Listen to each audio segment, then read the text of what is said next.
వైసీపీలో ఉన్నటువంటి వాళ్ళ లిస్ట్ అంతా ఒకసారి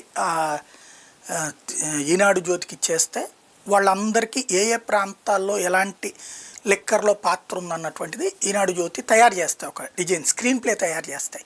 దానికి అనుగుణంగా అందరినీ ఒకరోజు ఏమో ఫస్ట్ విజయసాయి రెడ్డి సూత్రధార్ అన్నారు, ఒకరోజు ఏమో మిథున్ రెడ్డి సూత్రధార్ అన్నారు, తర్వాత ఇవన్నీ కాదు రాజకేశ్ రెడ్డి అసలు కీలకం అన్నారు, ఆ తర్వాత చూస్తే ఆయన ఎవరు గోవిందప్ప అన్నారు, ఆ తర్వాత చూస్తే మధ్యలో వచ్చేటప్పటికి ఇంకొక ఆయన పట్టుకొచ్చారు. ఇట్లా రోజుకు ఒక్కొక్క, ఇప్పుడు ఆ కృష్ణమోహన్ రెడ్డి ధనుంజయ రెడ్డి అన్న, ఇప్పుడు మళ్ళీ అర్జెంటుగా ఒక కాన్సెప్ట్ వచ్చేసింది ఏంటంటే అవినాష్ రెడ్డి వాళ్ళ నాన్న కూడా ఇందులో పాత్రధారులు, ఇందులో కీలకమైనటువంటి వాళ్ళు అంట. ఓవరాల్గా మనకు కావాల్సింది ఏంటి, జగన్ మద్యం మీద తిన్నాడని చెప్పాలా, తిన్నాడు అంటే కనుక ఆధారం చూపించాలి, డబ్బులు పట్టుకోవాలా.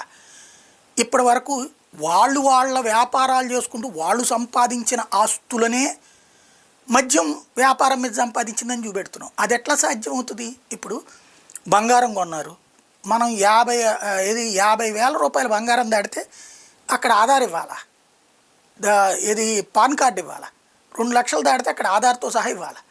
అంటే ఏంటి, మన ఇన్కమ్ ట్యాక్స్ లెక్కలో చూపెడుతున్నాం. ఇన్కమ్ ట్యాక్స్ లెక్కలో చూపెడుతుంటే జెన్యూన్, అది 400 కోట్ల బంగారం కొంటే ఆ లెక్క కనబడుతుంది అక్కడ, అది వాడి వ్యాపారం వాడు చూసుకుంటాడు.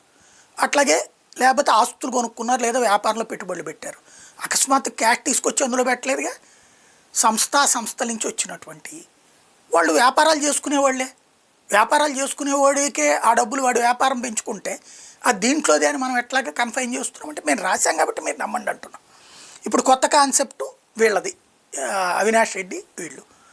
మనం రాస్తాం, మనం ఒక స్క్రీన్ ప్లే తయారు చేస్తాం, దాంట్లో వీళ్ళిద్దరు కాకుండా ఇంకా రేపు పొద్దున జగను భారతి అనేటటువంటి తీసుకురావాలని మన ఉద్దేశం.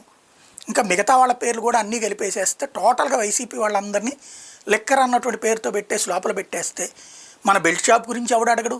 రాత్రి పగలు నడిచేటటువంటి బెల్ట్ షాపులు, పర్మిట్ రూములు, మద్యం షాపులు, బార్లు, ఈ మధ్యన అదేదో దాన్ని ఏమంటారు సూపర్ బజార్లు, మద్యం సూపర్ బజార్లు వచ్చేసినాయి. వీటి గురించి ఎవరు అడగరు. అదే కదా మనకు కావాల్సినటువంటిది, అదే చేసి పెట్టేస్తే పోతుందిగా.